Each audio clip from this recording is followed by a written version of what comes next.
Hello everyone. कैसे हैं आप लोग? उम्मीद करते हैं कि आप लोग बिल्कुल स्वस्थ होंगे, मस्त होंगे।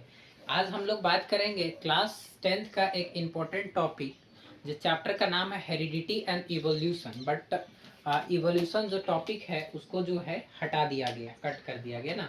तो आज हम लोग जो है बात करेंगे हेरिडिटी के ऊपर बात करेंगे, और हेरिडिटी में भी किस पे बात करेंगे? मेंडल्स के बारे में बात करेंगे, ठीक है।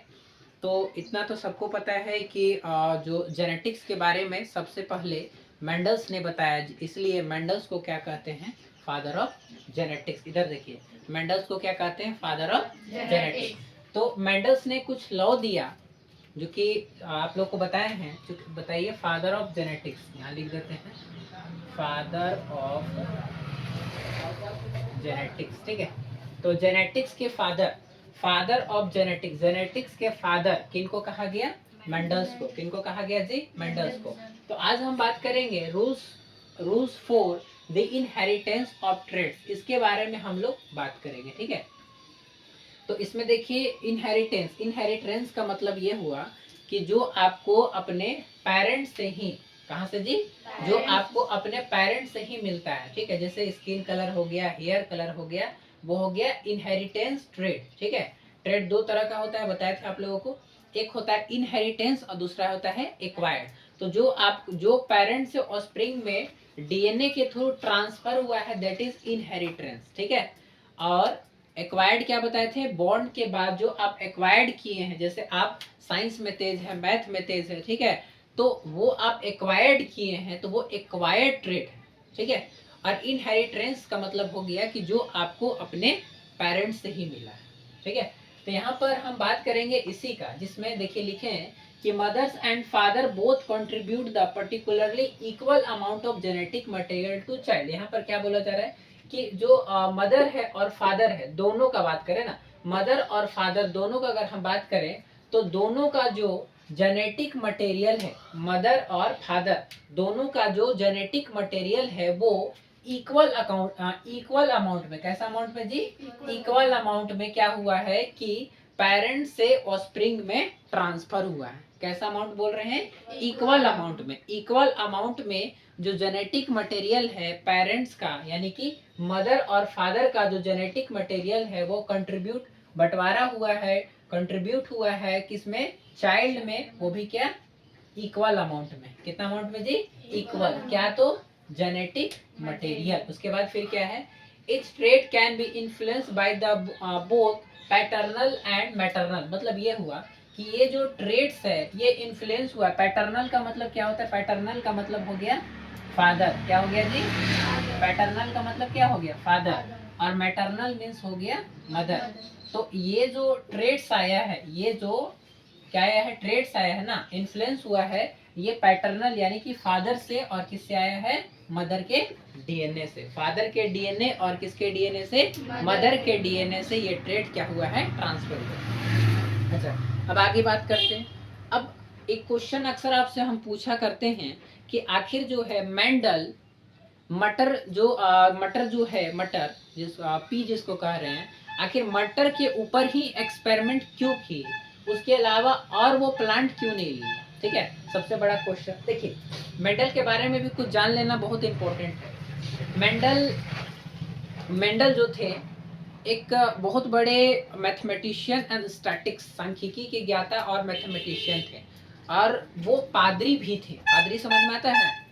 नहीं, जो चर्च में रहते हैं उसको क्या कहते हैं? पादरी। क्या कहते हैं? पादरी, ठीक है ना। तो मेंडल जो है वो मैथमेटिशियन थे, स्टैटिक्स के भी ज्ञाता थे, और साथ ही साथ पादरी भी थे, ठीक है। और उन्होंने जो गार्डन पी, चूंकि अगर आपसे पूछे कि मेंडल ने किस प्लांट के ऊपर एक्सपेरिमेंट किया, तो ठीक है मटर तो जान रहे हैं, बट मटर में भी कौन सा? तो गार्डन पी। कौन सा जी? गार्डन पी, जिसको हिंदी में हम क्या बोलते हैं? उद्यान मटर। क्या बोलते हैं जी? उद्यान मटर। क्या बोलते हैं? उद्यान मटर बोलते हैं, ठीक है। तो उद्यान मटर जिसको बोलते हैं, तो उन्होंने जो है उसके ऊपर एक्सपेरिमेंट किया।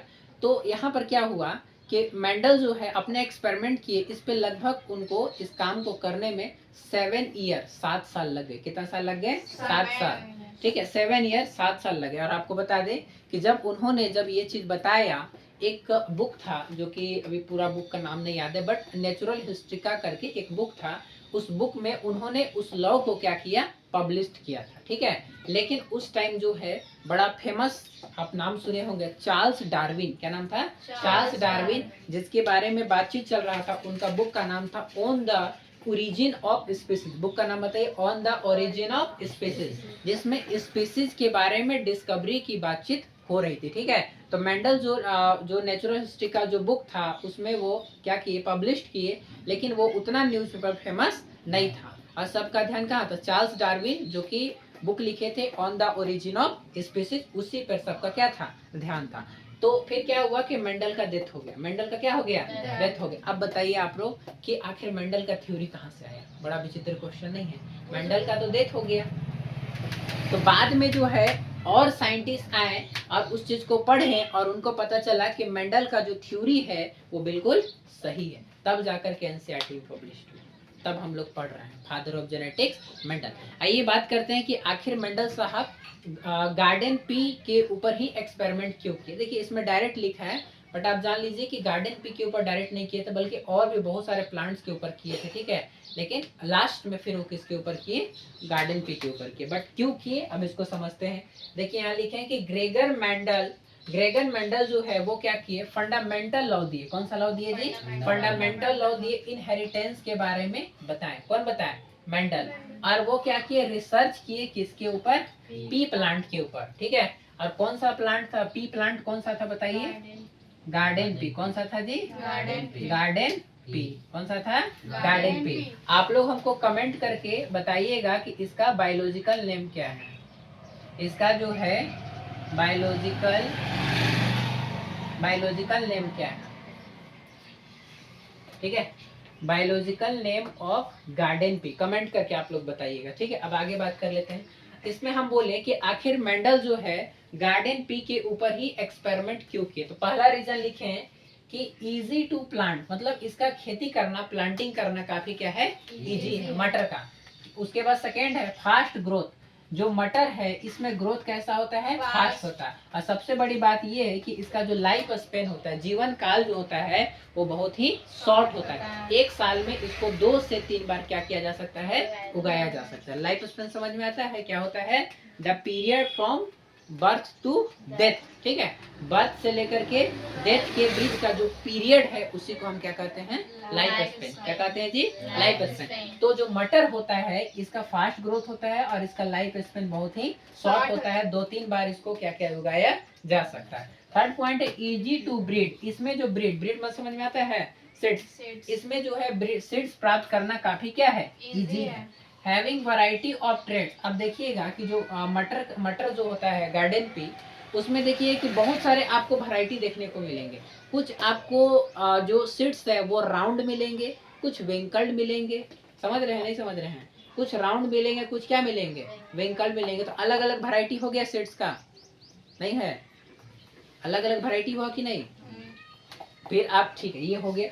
उसके बाद है लार्ज नंबर ऑफ सीड्स। जो आपका गार्डन पी है इसमें बहुत ज्यादा लार्ज नंबर, मतलब ज्यादा संख्या में क्या होता है? सीड्स होता है। क्या होता है? Large number of seeds produce, यानी कि मटर जो है लार्ज नंबर, अधिक संख्या में सीड्स प्रोड्यूस करता है।